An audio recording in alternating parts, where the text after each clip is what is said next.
បងដែលលឺឯគេថាមនុស្សយើងកាន់តែស្អាតកាន់តែឈឺច្រើនហើយយើងមើលជាក់ស្ដែងក្មេងៗដែលគាត់មានឪពុកម្ដាយគាត់ថែទាំដិតដល់មិនហ៊ានឲ្យប៉ះដីមិនហ៊ានឲ្យប្រឡាក់ផ្ទះអីហ្នឹងឈឺច្រើនជាងក្មេងដែលបលែងដើរដីបលែងលេងដីតាមចិត្តហ្នឹងបងដែលឃើញអញ្ចឹងហ៎ធ្លាប់លើធ្លាប់ឃើញផ្ទាល់ហើយដល់ពេលអញ្ចឹងម្ដាយឪពុកជីដូនជីតាគាត់ថាស្អាតពេកឈឺលើដើមកាន់តែសម្អាតកាន់តែឈឺជាពិសេសផ្ដាសាយរាករូសចាអញ្ចឹងមូលហេតុរបស់វានៅពេលដែលគាត់ស្អាតពេកគឺមានន័យថាមួយថ្ងៃបុកជូតប្រើជាតិគីមី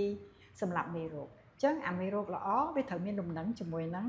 វាក្របអាក្រក់អញ្ចឹងបើសិនជាក្នុងចំណោម10មានអាល្អ7ទៅ8អាក្រក់មានតែ2ទៅ3គឺមិនងាយឈឺគឺអាពួកមីក្រូបល្អហ្នឹងវាការពារយើងតាំងពីក្រៅទៅតែម្ដងចាហើយនៅពេលដែលអស់មីក្រូបអាក្រក់ទៅវាដុសអាមីក្រូបល្អហ្នឹងឲ្យទប់ស្កាត់អត់បានអញ្ចឹងឯងងាកឈឺទីមួយទៀតពេលដែលគាត់ប្រើជាតិគីមីខ្លាំងដើម្បីសម្អាត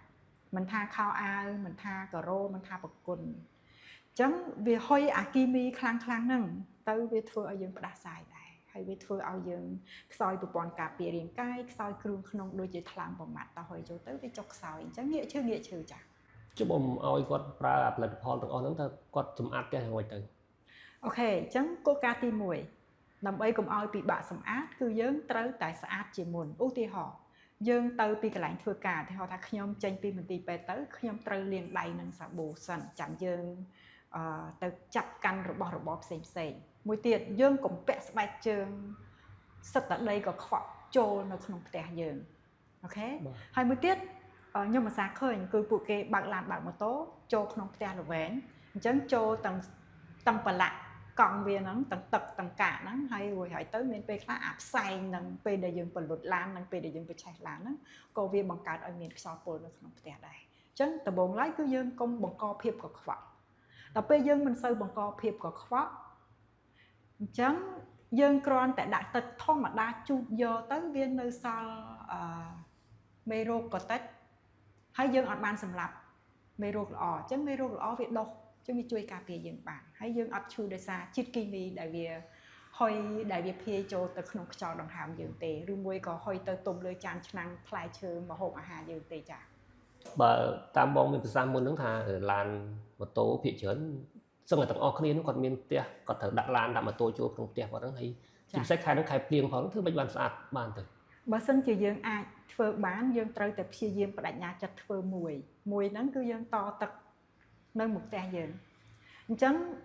ខែភ្លៀងទៅទឹកសខុកមកជួនកាលលូលិចផ្លូវអីខ្មៅអីមកដល់ហ្នឹងយើងបាញ់ទឹកលាងកង់ឡានម៉ូតូទៅគ្រាន់តែបាញ់ទឹកលាងក៏គ្រាន់បានដែរឲ្យតែបានបាញ់ទឹកលាងកង់ឡានកង់ម៉ូតូហ្នឹងហើយចុះពីលើឡានចុះពីលើម៉ូតូហ្នឹងគឺយើងបាញ់វាភ្លាមហើយទុកឲ្យស្ងួតចាំយើងបើកចូលផ្ទះ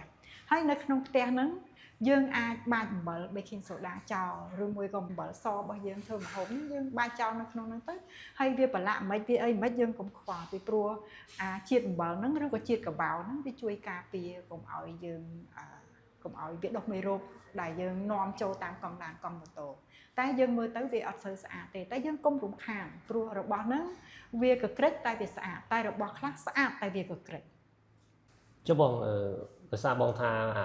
សារធាតុគីមីដែលគេប្រើដើម្បីជូតសម្អាតលាងសម្អាតទាំងអស់ហ្នឹងវាប៉ះពាល់ខ្លាំងបាទខ្លាំងទាំងអស់ហ្នឹងវាប៉ះពាល់សុខភាពចុះសម្រាប់បងវិញនៅផ្ទះបងធ្វើយ៉ាងម៉េចទៅដើម្បីសម្អាតការ៉ូសម្អាតបន្ទប់ទឹកអីហ្នឹងបងទី1នៅផ្ទះខ្ញុំការ៉ូហ្នឹងគឺខ្ញុំជូតដាក់ទឹកមួយអាទិត្យជូតម្ដងឬក៏2ដងអញ្ចឹងទៅ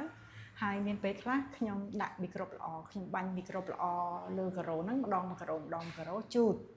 ចាហើយមួយអាទិត្យជូតម្ដងអីចឹងវាមិនហត់បេទេហើយបើចដើមួយខែខ្ញុំជូតម្ដងប្រគុណក៏អញ្ចឹងដែរអាចខ្ញុំលាងជាមួយទឹកខ្មេះអាចខ្ញុំលាងជាមួយនឹង baking soda ឬមួយក៏ខ្ញុំលាងជាមួយនឹងមីក្រូបល្អអញ្ចឹងមីក្រូបល្អហ្នឹងអាមីក្រូបយើងពេលរាករូសគេប្រើវាដើម្បីជួយជំនួយពោះវៀនហ្នឹងគឺអាហ្នឹងយើងយកវាដាក់ចូលទឹកទៅហើយរួចហើយទៅយើងយកវាជូតទៅអាហ្នឹងវាជាមីក្រូបល្អដែលជួយកម្ចាត់មីក្រូបអាក្រក់ណានៅក្នុងផ្ទះយើងក៏ដូចតែក្នុងពោះវៀនយើងអញ្ចឹងវាជួយបានដូចគ្នាណាចា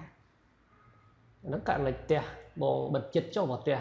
ដែលអត់បិទចិត្តហើយមានខ្យល់ដីបក់ធូលីដីហុយពេញហ្នឹងតើធ្វើមិនសម្អាតធូលីហ្នឹងបាទចាមានពេលខ្លះធូលីដីហ្នឹងវាមិនអាក្រក់ពេកទេ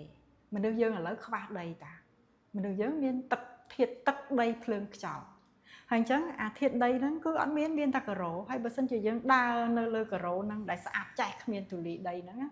ដើរបាត់ជើងទៅទេតាម1ម៉ោងអីបានក្នុងមួយថ្ងៃតែលើសពីហ្នឹងអត់បានទេតែបើវាមានធូលីដីខ្លះយើងអាចដើរបានយូរជាងហ្នឹង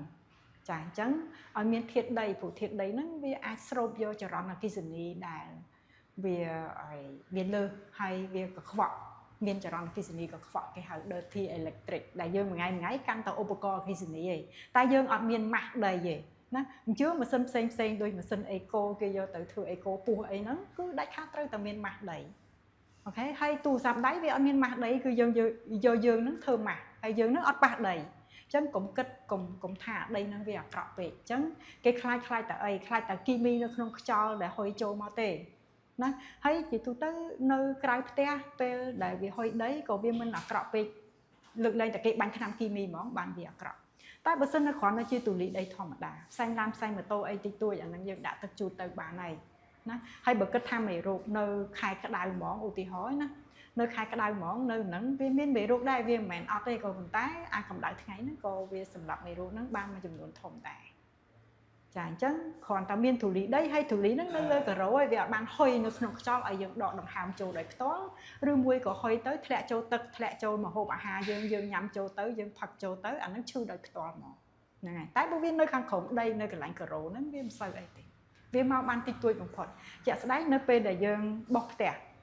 យើងស្អាតប៉ុណ្ណាក៏ដោយក៏កម្ទេចភាគល្អិតតូចណាអាចមានម្ដុំដល់12ម៉ៃក្រូក្រាមក្នុង1ម៉ែត្រគីប